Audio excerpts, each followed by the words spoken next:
Bonjour et merci de nous retrouver pour la Foi prise au mot, votre rendez-vous de formation et de réflexion. Cette semaine, musique. Je vous propose un itinéraire, un voyage à travers les musiques sacrées du monde. La question de la place et des usages légitimes de la musique ont toujours occupé une place centrale dans le christianisme. Si saint Paul nous exhorte à chanter Dieu de tout notre cœur avec reconnaissance par des psaumes, des hymnes et des cantiques inspirés, les pères de l'Église, à commencer par saint Augustin, se sont très vite inquiétés du risque de distraction, de la portée symbolique et du sens spirituel du rite par la musique. La musique au service de la liturgie et de la prière, certes, mais servante, parfois désobéissante. De telles questions ont évidemment été abordées par toutes les grandes traditions religieuses, aussi bien le judaïsme que l'islam, l'hindouisme ou encore le bouddhisme. Alors, comment ces traditions ont-elles répondu à ces questions? Quelle place ont-elles accordée à la musique? Et quels usages en ont-elles fait pour exprimer le sacré? Pour nous accompagner dans cette émission, deux invités. François Polgar, bonjour. Bonjour. François Polgar, vous êtes chef de chœur, vous êtes consultant à KTO et je dois dire que nous avons fait ensemble des dizaines, je ne vais pas dire des centaines d'émissions, mais on en a fait beaucoup. On en a fait beaucoup. Et puis, je suis très heureux de vous recevoir, Gérard Kurkdjian. Vous êtes, alors, vous faites plein de choses. Vous êtes musicien, vous êtes compositeur, vous êtes le cofondateur du Festival de Fès des musiques sacrées du monde. Vous êtes aussi l'auteur d'un grand livre des musiques sacrées du monde chez Albin Michel. Et donc, vous êtes Monsieur Musique Sacrée du monde, vous êtes Monsieur Musique Sacrée chrétienne, mais en fait, on va vite voir que... J'espère que ça va circuler. Et que, non, mais surtout que vous êtes aussi compétent dans les musiques sacrées chrétiennes. Alors peut-être une première question, qu'est-ce que c'est que la musique sacrée? Et surtout, est-ce qu'il faut identifier musique sacrée avec musique religieuse, avec musique que l'on utilise, alors il va falloir savoir comment on va définir ça, dans une célébration, dans un rite, voilà. Donc, à vous l'honneur. Cher François. Oui. Bon, effectivement, il faut faire, sans doute, se poser la question, en tout cas. Hein. Alors, je pense qu'on peut faire la distinction entre musique sacrée, musique religieuse, musique liturgique. Oui. Déjà, première chose à faire. Hein. Ensuite, sans doute, il y a des interactions entre les trois, et après, on peut les définir également. Voilà. Donc, la musique... Alors, c'est là où ça devient difficile, c'est quand il faut en donner la définition. La musique liturgique, c'est voilà, facile. C'est ce que j'allais dire. Musique liturgique, on sait ce que c'est. Enfin, on sait ce que c'est. A priori. A priori. Musique liturgique, elle accompagne un rite religieux, d'accord. Donc, pour nous, chrétiens, un office, une messe, voilà, une célébration religieuse. Voilà. Ça, c'est la musique liturgique. Est-ce que, pardon, comme ça, est-ce que c'est le cas de toutes les religions? Est-ce que toutes les religions ont une musique liturgique? Je poserai d'abord la question du sacré, avant de poser la question des musiques sacrées. Parce que s'il y a des musiques sacrées, c'est qu'il y a d'abord du sacré. Oui. Et donc ce sacré, quel est-il? De quoi il retourne? Et ce sacré est une réalité que nos lointains ancêtres, bien avant que les religions instituées arrivent, existent, étaient... vénérés d'une certaine façon. Hein. Les traditions animistes anciennes avaient un rapport à la nature, au cosmos, qu'ils considéraient comme sacré. Et on constate, dans ce qu'il en reste de ces traditions, il en reste encore des traces vivantes, on constate que musique, chant, danse étaient utilisés pour rendre hommage à cette entité sacrée, puissante, invisible, dont on avait peur d'une certaine façon. Ensuite, c'est sur les traces de ce sacré très ancien, pré-religieux, entre guillemets, que les religions que l'on connaît maintenant ont pris le relais, si vous voulez. Et évidemment, prenant le relais de ces pratiques, elles ont vu que les musiques, les chants étaient présents. Donc, ils se sont appropriés une partie de ces musiques et de ces chants, et évidemment en les transformant, en les créant, en les réinventant d'une certaine façon. Mais je pense que ce rapport au sacré se perpétue depuis l'origine de l'humanité et se traduit par diverses manières d'hommage, dont les musiques et les chants. Oui. Alors après, évidemment, musique liturgique, musique religieuse, etc., les distinguos peuvent s'évaluer, mais il y a cette continuité. On est relié à un passé très, très, très ancien dans lequel nos lointains ancêtres rendaient hommage à la divinité, je vais utiliser un mot comme ça un peu générique, avec des musiques et des chants. Mais justement, est-ce que, si on revient sur la musique liturgique, est-ce qu'il y a des religions sans musique, sans rite accompagné de musique? Non, que je sache. Le Coran, par exemple, si je parle de l'islam, le Coran ne fait aucune référence à la musique. Oui. Il n'y a aucun verset du Coran qui ne fait mention de la musique. Dans la mosquée, la seule pratique, je dirais entre guillemets, musicale, si on peut dire, c'est la lecture des versets du Coran, le tajwid, et l'appel à la prière, qui dans certaines traditions est quelquefois chanté, mais n'est pas considéré comme du chant. Même si c'est chanté, même s'il y a une esthétique, j'utilise un mot qui peut choquer même, l'orthodoxie d'une certaine façon, puisque l'esthétique, c'est le terme esthésis qui vient de la sensation. Et donc là, on est à la lisière de quelque chose qui dépasse déjà le pur rapport spirituel. Donc, dans la mosquée, il n'y a pas de musique. Il n'y a pas de musique, donc, dans ce qui est le temple fondamental de la religion musulmane. Maintenant, on en aura l'occasion d'en reparler après. Il y a beaucoup de chants spirituels, de chants sacrés dans le chant du soufisme. Mais ce n'est pas à l'intérieur de la mosquée que cette réalité existe. Alors, vous me l'avez appris, François, donc c'est important. Le grégorien, ça n'est pas de la musique. Alors, non, bien sûr. C'est parce que c'est pareil. C'est de la. Non, c'est du texte. C'est du texte. C'est un texte, le texte de la Bible en général. Modulé. Oui, mais ça n'est pas. Oui, d'ailleurs, il n'y a pas de compositeur de chant grégorien. Il n'y a pas de compositeur. Donc c'est un chant qui émerge en fait. C'est un chant émergent, le chant grégorien. C'est-à-dire qu'il part sans doute des cantilations anciennes, de la musique juive, en fait, évidemment. Mais petit à petit, il s'élabore, il se transforme, en fonction de plein de choses, en fait, en fonction de l'endroit où on se trouve. Parce qu'il peut évoluer différemment si on est en Espagne ou si on est à Milan ou si on est à Metz, par exemple. Et puis aussi, il peut s'élaborer en fonction du temps. C'est-à-dire que les moines de Solesmes, qui ont étudié évidemment beaucoup le chant grégorien, fixe en fait une espèce d'apogée du chant grégorien, on va dire peut-être au Xe siècle. Voilà. Et après c'est amusant de dire qu'au XIIIe siècle, il est décadent. Oui, c'est ça. Décadent au XIIIe siècle. C'est une décadence un peu longue. Mais et il va que décader après, d'ailleurs, parce que le plein chant baroque, c'est du chant grégorien hyper décadent. Mais donc, il y a en fait quelque chose qui est un peu semblable. C'est-à-dire que c'est pas parce qu'on prononce des paroles avec des modulations qu'on est forcément en train de faire de la musique. Enfin, dans la conception ancienne des choses. C'est très intéressant ce que vous avez dit. Je l'ignorais, qu'on ne considérait pas le chant grégorien comme de la musique, d'une certaine façon, même si c'est de la très belle musique. Oui, oui, mais alors déjà, quand on dit c'est de la très belle musique, là, on parlait d'esthétisme. Là, tout de suite, on a un mot qui est tout à fait une référence mais je fais exprès. C'est ça. Oui, absolument. Et en fait, la référence esthétique, elle va arriver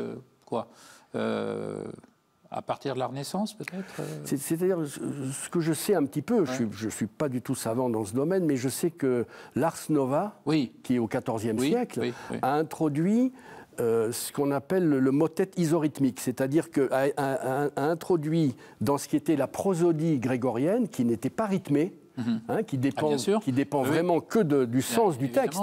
Et c'est le chantre qui... C'est pas mesuré. C'est pas mesuré, voilà. Donc en fonction de l'élan, ça s'accélère, ça se ralentit, ça s'amplifie. Donc c'est la liberté absolue. Voilà, et introduire le rythme régulier, métronomique, il y a une grande musicologue dont j'ai oublié le nom, disait que c'était introduire le rythme du marchand. Solange Corbin ?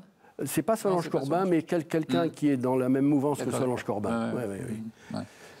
Effectivement. Donc, oui, c'est très intéressant parce que l'appel à la prière et la cantillation coranique n'est pas considéré comme de la musique, c'est pas de l'art, entre guillemets. Voilà. Si on considère que l'art est quelque chose d'un peu artificiel, mais là, c'est des questions encore plus profondes, plus fondamentales que ça soulève, parce que si on prend la définition étymologique du mot art, ça vient d'un terme sanskrit, rta, qui est à l'origine du mot rite. Eh oui. Et donc tout art est rituel. Et donc dire que quelque chose relève de l'art, on applique sur cette notion d'art la notion moderne, la compréhension moderne, mais la compréhension médiévale, c'est le chef-d'œuvre. Un artisan qui fait une table magnifique fait de l'art parce qu'il utilise son art au service de Dieu, d'une certaine façon. Alors, vous avez commencé à dire, il y a la musique liturgique, et puis ensuite, c'est là où ça se complique. Et on est en plein dedans, en fait, parce que justement... Alors, c'est là aussi, ce serait intéressant de voir un peu autre part que chez nous, n'est-ce pas ? Le rapport entre l'auditeur et cette musique sacrée. Est-ce que c'est un rapport... est-ce que l'auditeur est acteur, n'est-ce pas ? Là, je pense, par exemple, à des musiques qui pourraient être amenées à une extase artificielle, entre guillemets, créée par la musique. Voilà, c'est ça. Créée par la musique. Ou alors, est-il passif, c'est-à-dire, en fait, juste écoutant et puis voilà. C'est très vaste. Il y a des exemples.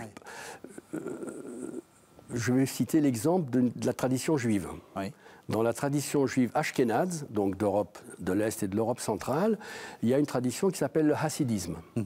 Le hassidisme est un mouvement mystique qui a été créé au XVIIIe siècle par un rabbin, Ben Eliezer, qu'on appelait le maître du nom divin, le Baal Shem Tov. Et dans cette tradition du hassidisme, il y a une parole, entre guillemets, de sagesse, j'aime pas trop les paroles de sagesse, mais peu importe, qui dit « Le silence est mieux que la parole, mais le chant est mieux que le silence. » Et on accède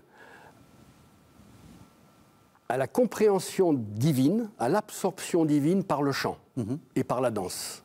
Donc là, on a des disciples, des croyants, qui sont totalement participants, qui sont acteurs de la célébration, qui ne sont pas spectateurs et qui n'absorbent pas quelque chose de manière passive. Ils sont partie prenante par leur corps et par leur chant. Ouais.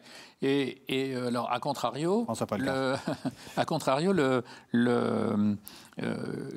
Louis XIV qui assiste à la messe à la Chapelle Royale, alors il n'est pas du tout acteur là. La musique sert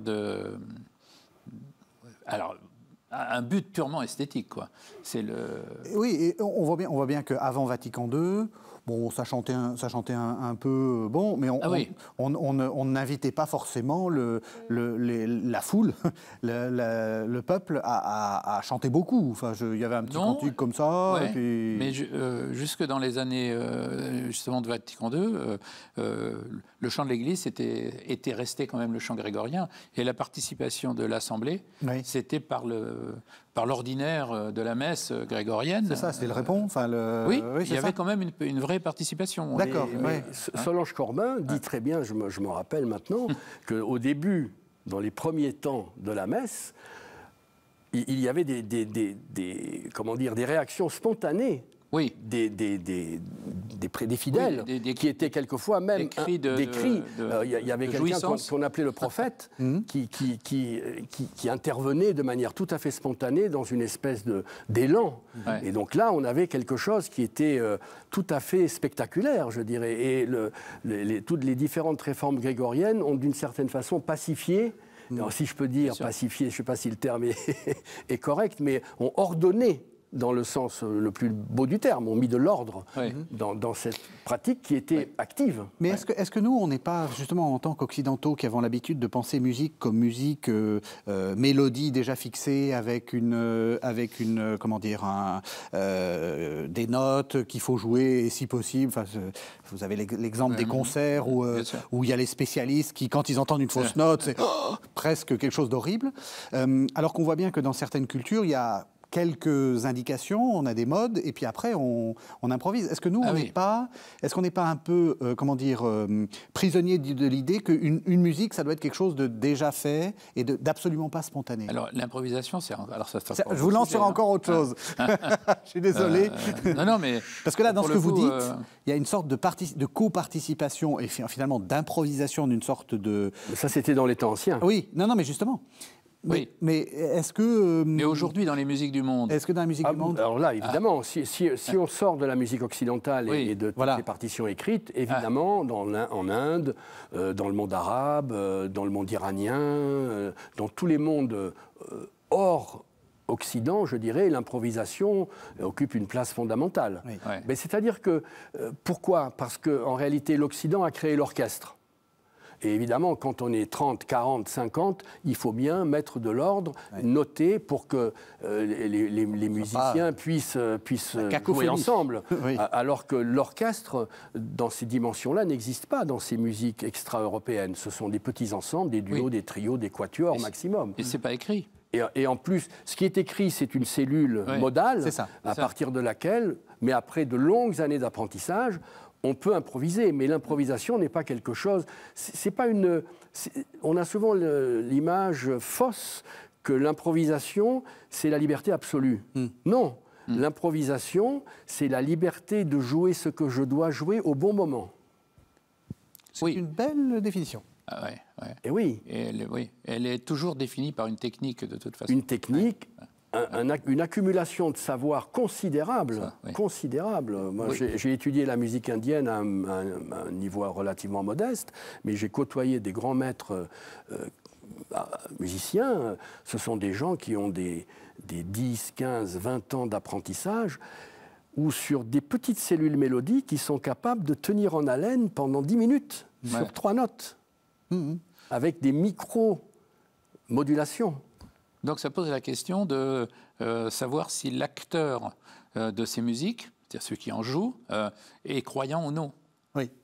Alors ça c'est une autre histoire. C'est une autre histoire. Et ça me permet de revenir sur les pratiques rituelles animistes. Vous allez pas y couper à cette question-là. Non, mais justement. Parlons de l'animisme. Justement, parce que dans les rituels de transe, on a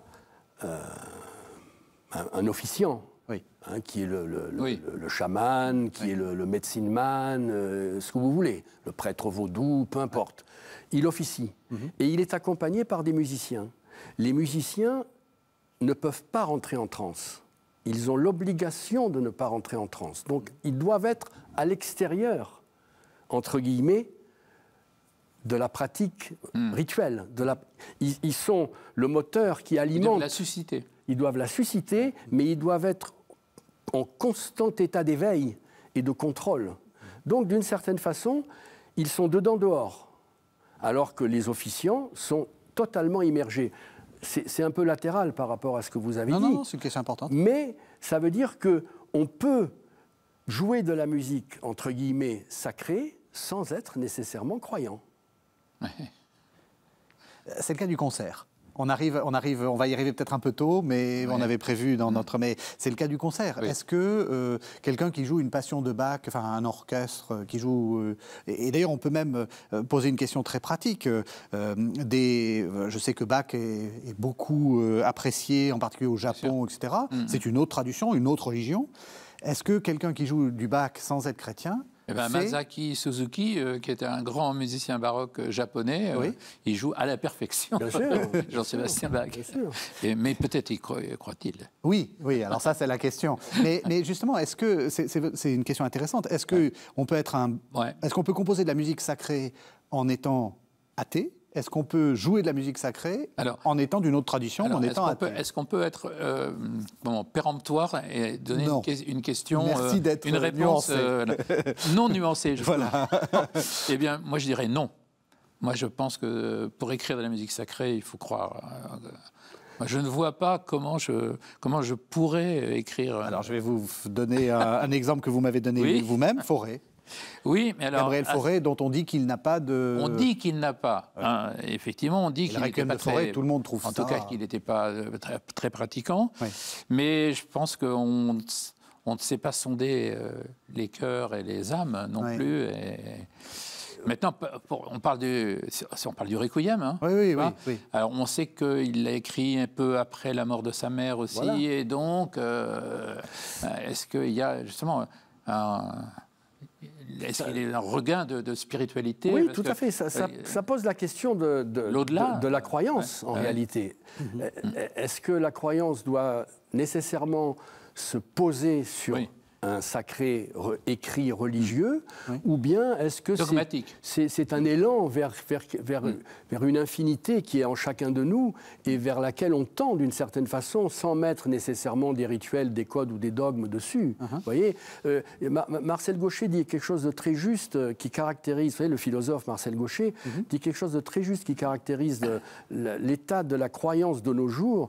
Dans le passé, c'était l'affirmation de la foi et de la croyance qui était mise en avant. Maintenant, il dit quelque part, je crois que c'est dans de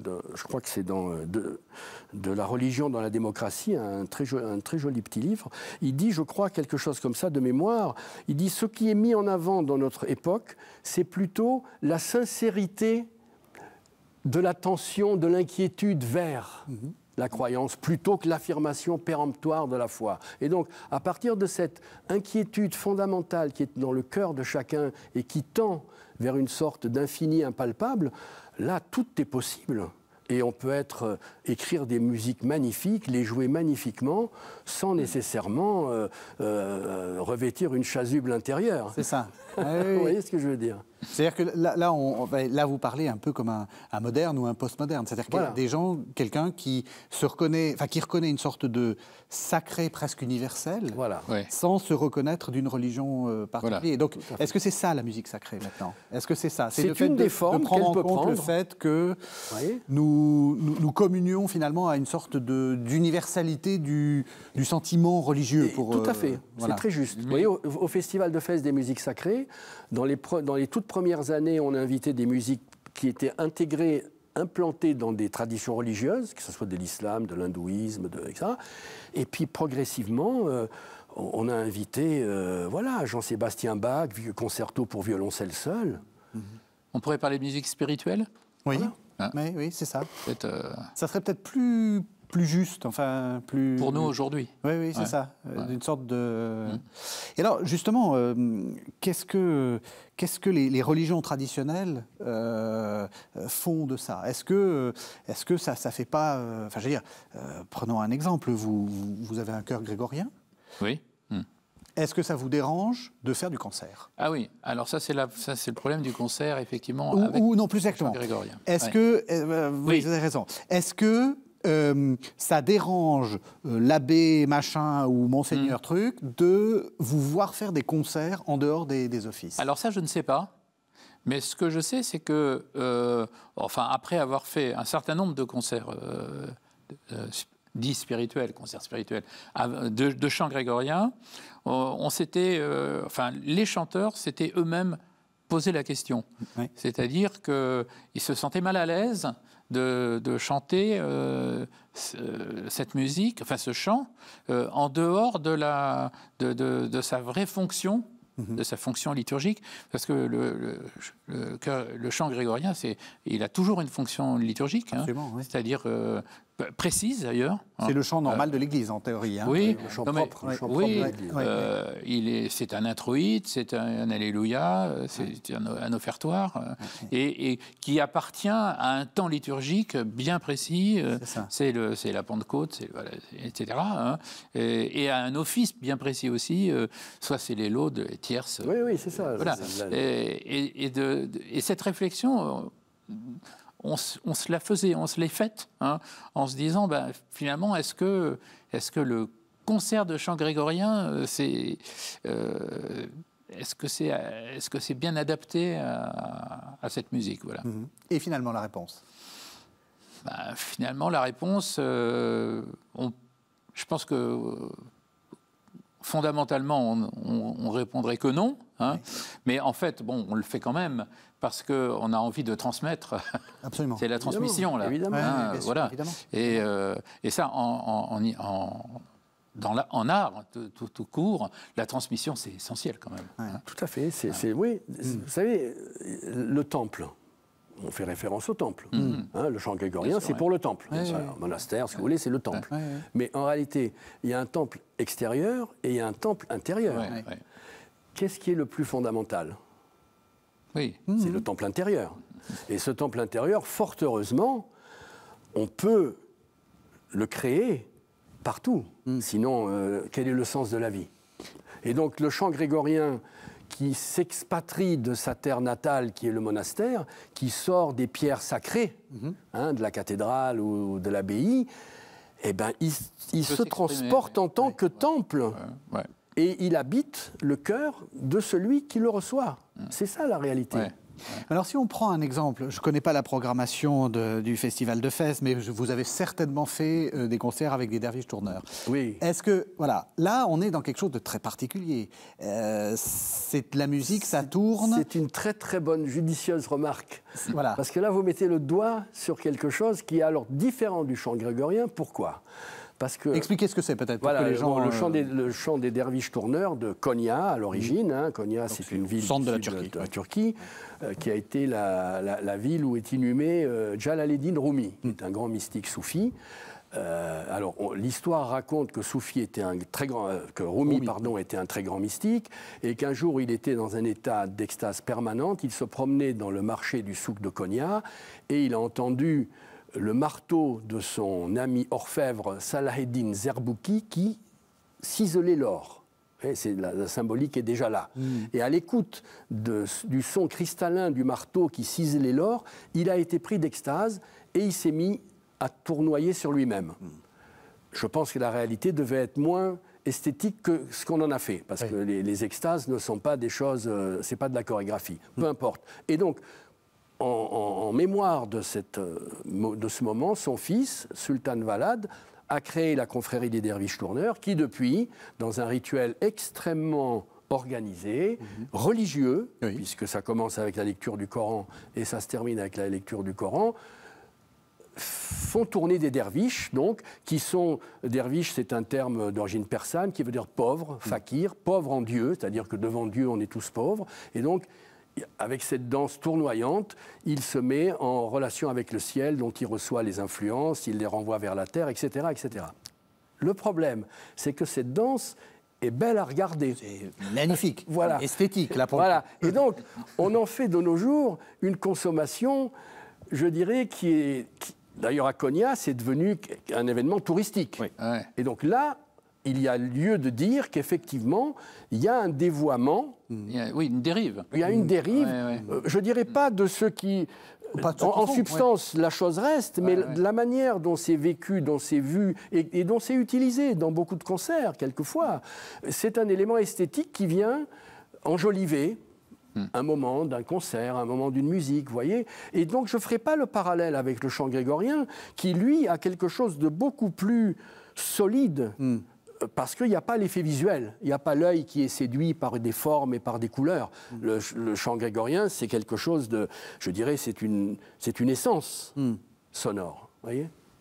Et la fonction alors, de ces derviches tourneurs? Ce sont des rituels réguliers. Vous savez, les confréries soufis se réunissent sous l'égide d'un maître spirituel.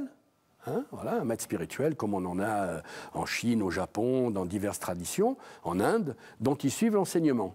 Et donc, ils se retrouvent régulièrement pour une cérémonie qui s'appelle Sama, qui veut dire l'écoute divine, dans lesquelles, selon les confréries, on chante, on fait des récitations du Coran, des divers versets du Coran, et dans cette confrérie des derviches, il y a ce rituel. Et la fonction est-elle de sortir de soi-même?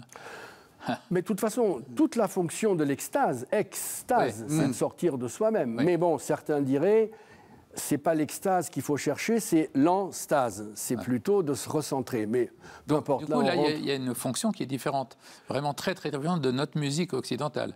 Parce que nous ne cherchons pas l'extase par la musique. Oui, tout à fait. On cherche des émotions. C'est ça. Quelquefois bien à tort, d'ailleurs, parce que certaines musiques nous suscitent des émotions. Mais je crois que rien ne suscite plus d'émotion que la musique. Oui, ça, on est d'accord. Mais on sait je disais cet exemple tout à l'heure, que le conseil municipal de Leipzig avait interdit à Jean-Sébastien Bach d'exprimer la moindre émotion dans sa musique. Donc, est-ce que ça veut dire le texte des paroles bibliques qui devaient être mis en valeur, c'est ce qu'on appelle l'aria Non. Enfin, l'adéquation entre les paroles et la musique. Oui, c'est ça, de garder l'équilibre. Oui. Mais il faut qu'il y ait toujours. C'est-à-dire que la musique doit exprimer le mot. C'est ça.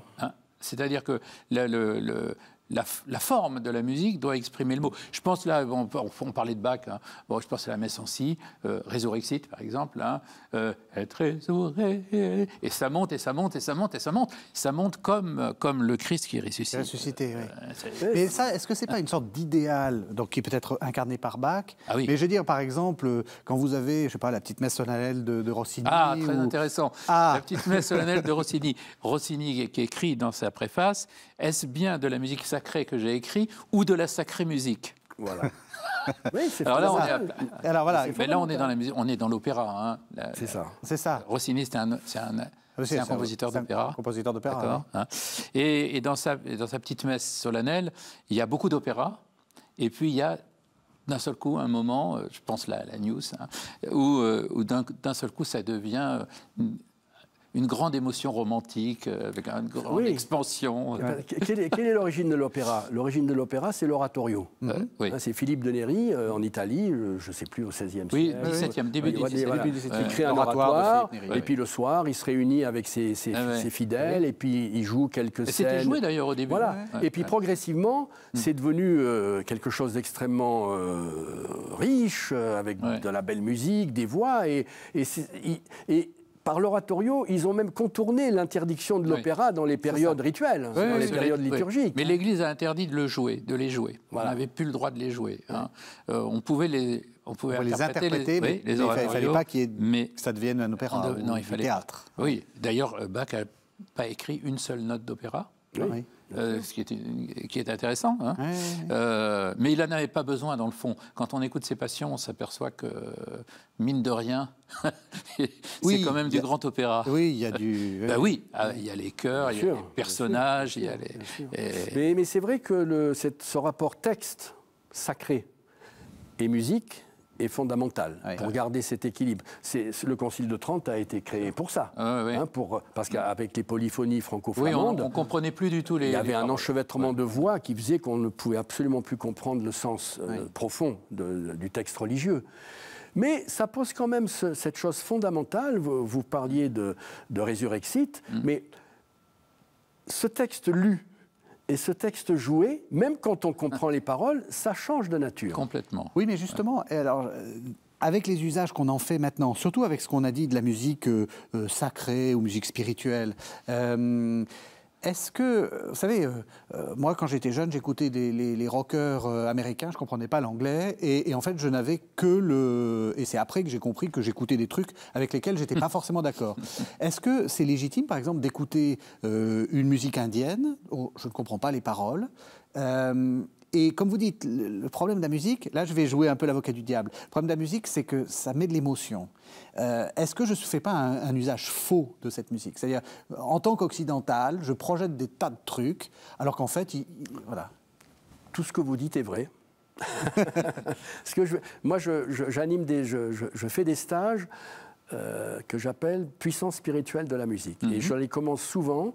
Je commence par la messe en si de Bach. Voilà. Je mets 2 minutes de messe en si, je coupe. je mets un extrait d'un nigunim. Ce sont des chants sacrés hassidiques d'Europe centrale, chantés en yiddish. Des chants sacrés. Ah oui. Je coupe. Je mets un extrait de chant dévotionnel de l'Inde du Nord. Et je pose la question, qui parlait allemand dans la salle? Qui parlait yiddish dans la salle? Qui parlait hindi ou tamoul dans la salle? Personne. Et pourtant, ces musiques-là vous ont touché. Alors, la question que je pose, est-ce qu'un hindou ou un juif de Cracovie du XVIIIe siècle ou un protestant allemand de l'époque de Bach aurait été plus touché que vous à l'écoute de ces chants? Personne ne peut le dire. Personne ne peut le dire. Alors, oui. Vous voyez ce que je veux dire? Là, je crois que vous n'allez pas être d'accord, et ça, c'est bien. Non, mais oui et non. Oui et non. Je ne dis pas que ce n'est pas possible, mais je dis que ce n'est pas mathématique. Mais, oui, je suis d'accord. Mais ils avaient un arrière-fond, un background culturel qui était immense.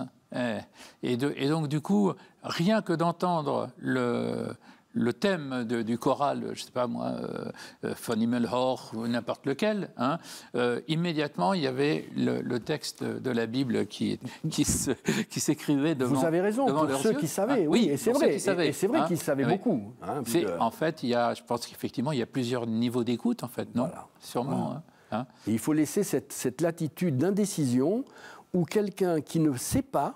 Oui. Reçoit à 200%, alors que quelqu'un qui sait va recevoir peut-être à 175%. Parce que vous faites confiance à quoi? Au pouvoir de la musique? Voilà. Parce que moi, c'est ce que je sens, c'est ce que je vis de ma pratique personnelle, c'est qu'au cœur de la musique, il y a un esprit vivant. Un esprit vivant. Ouais. Lorsque je dirige des sessions de méditation musicale, j'essaie de transmettre à ceux qui écoutent, recevez la musique comme si vous teniez un petit oiseau fragile dans votre main. Vous voyez, il faut sentir cette palpitation de la musique. Alors, je ne mets pas du tout sur deux plans différents ce qui relèverait d'une divinité instituée. Quelqu'un pourrait dire c'est le Christ, c'est le cœur du Christ. Bien sûr.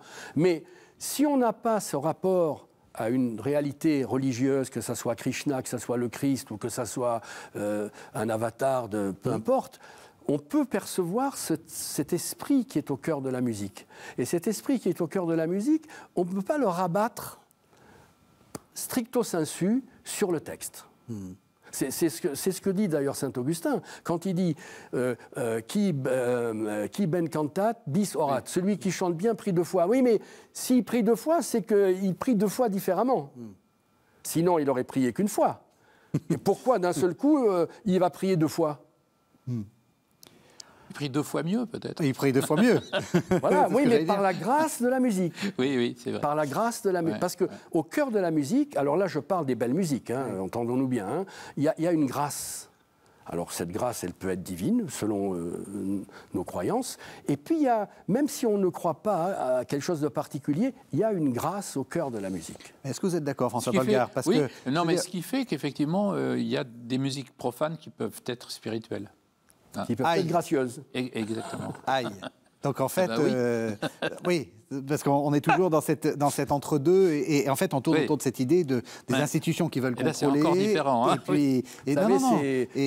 On connaît l'histoire de Rameau qui est sur son lit de mort, et puis un prêtre qui lui... Donc le compositeur. Le compositeur, et puis qui lui le rappelle à ses devoirs, etc.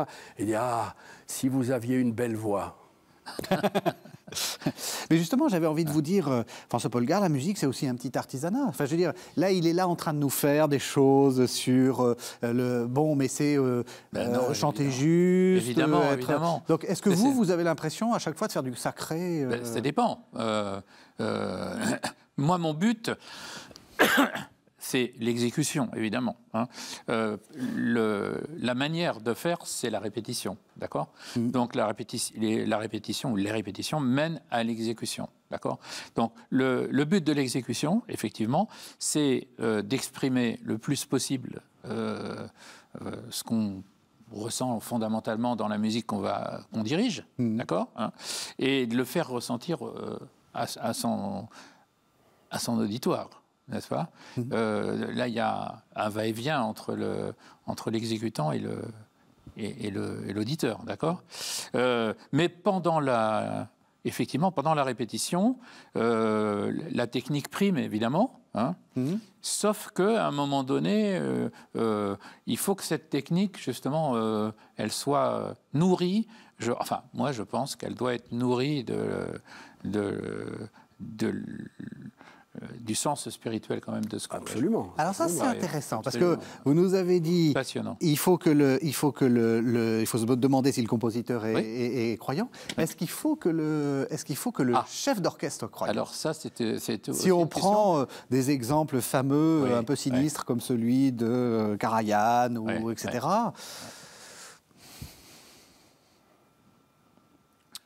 Moi, je pense que c'est bien qu'il soit croyant. Pour être simple, hein, pour donner une réponse simple.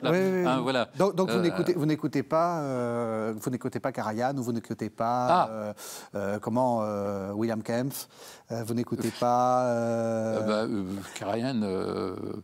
J'écoute plus trop Karajan pour d'autres raisons peut-être. Dans la musique sacrée. Je l'écoute dans les symphonies de Beethoven. C'est ça. Non mais c'est ce que vous êtes. Même question. Est-ce qu'il faut que je dirais qu'il vaut mieux un très grand musicien, un très grand chef d'orchestre qui ne soit pas croyant. Un moyen musicien et un moyen chef d'orchestre très croyant. Non, mais c'est évident, ça c'est une évidence. Et pourquoi? Parce qu'en réalité, vous savez, parce que si on se remet dans une perspective médiévale, moi j'aime beaucoup le Moyen-Âge parce que c'est une époque où la tradition était encore forte. Les musiciens, il n'y a pas de compositeurs, c'était anonyme. Parce qu'il y a quelque chose qui est dédié tout à fait à la perfection et dans lequel le sujet, avec son ego, avec toute sa volonté d'apparaître, se met en retrait. Donc c'est une époque que je trouve extraordinaire et elle est en rapport avec des traditions similaires dans des pays, dans des traditions très éloignées. Dans l'Inde ancienne, dans la Chine ancienne, il y a cette idée que le travail est totalement investi par la quête de la perfection. Et cette perfection, obligatoirement, quelle qu'elle soit, quelle que soit l'étiquette qu'on lui colle, à un moment, si elle est parfaite comme la création est parfaite. Et donc, s'investir et réaliser avec le maximum de l'art, au sens la maîtrise totale d'une technique, mettre son art au service de la perfection, c'est faire œuvre sacrée. On arrive à la fin de l'émission. J'ai envie de vous poser à l'un et à l'autre la même question.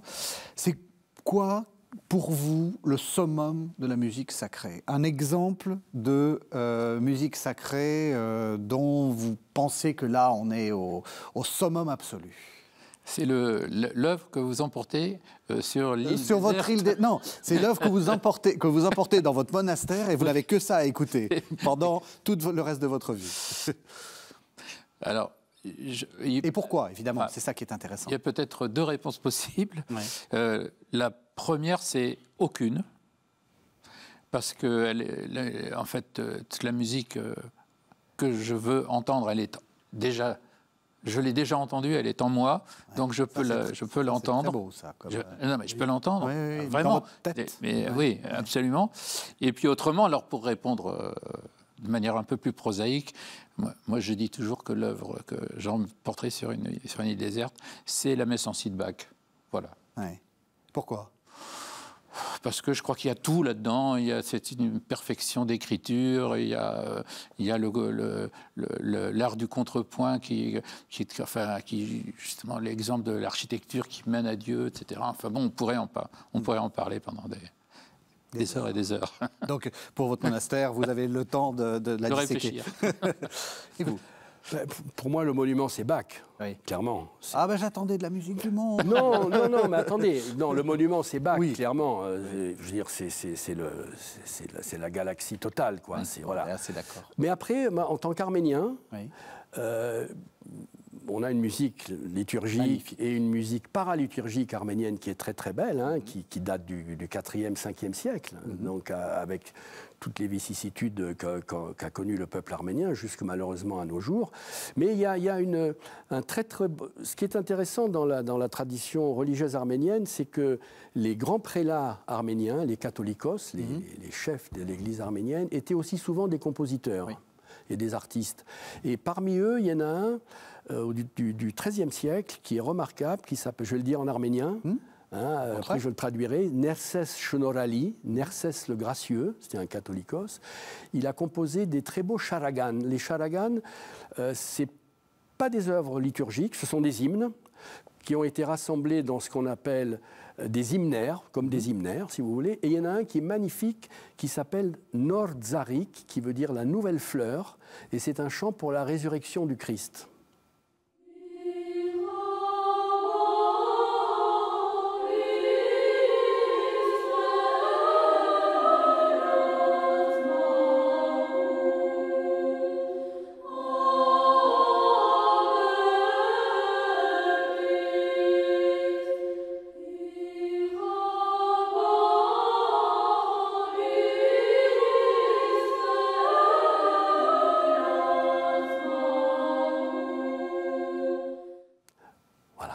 Et donc, c'est un très, très, très, très beau chant, Nordzarik, donc la nouvelle fleur, très émouvant. Le mysticisme arménien de cette époque en particulier est très particulier parce qu'à la fois, c'est une adoration de la divinité, mais très liée à l'amour de la nature. Donc c'est quelque chose qui est très ancré dans la terre arménienne. Et donc, on a quelque chose qui est à la fois très plein d'émotions spirituelles et très charnel en même temps. Donc j'emporterai cette nouvelle fleur avec moi. Merci beaucoup, vous en parlez très bien. Vous êtes aussi l'auteur du grand livre des musiques sacrées du monde. Vous avez 30 secondes pour nous le présenter. Eh bien, écoutez, c'est une anthologie qui couvre en 19 chapitres toutes les traditions des musiques sacrées du monde, christianisme, judaïsme, etc., hindouisme, animisme, y compris avec le jazz. Il y a un chapitre qui s'appelle « Le jazz au risque du sacré ». Oui, ça, on en a parlé, j'aurais aimé d'en parler. Voilà. Et donc, c'est la seule anthologie écrite d'une seule plume, la mienne, et qui recouvre l'ensemble des traditions des musiques sacrées du monde. Voilà. Merci beaucoup. C'est donc aux éditions Albin Michel. Merci à tous les deux. Merci de nous avoir fait découvrir votre passion pour la musique sacrée. Merci de nous avoir suivis. Vous savez que vous pouvez retrouver cette émission sur le site internet de la chaîne www.ktotv.com et on se retrouve la semaine prochaine.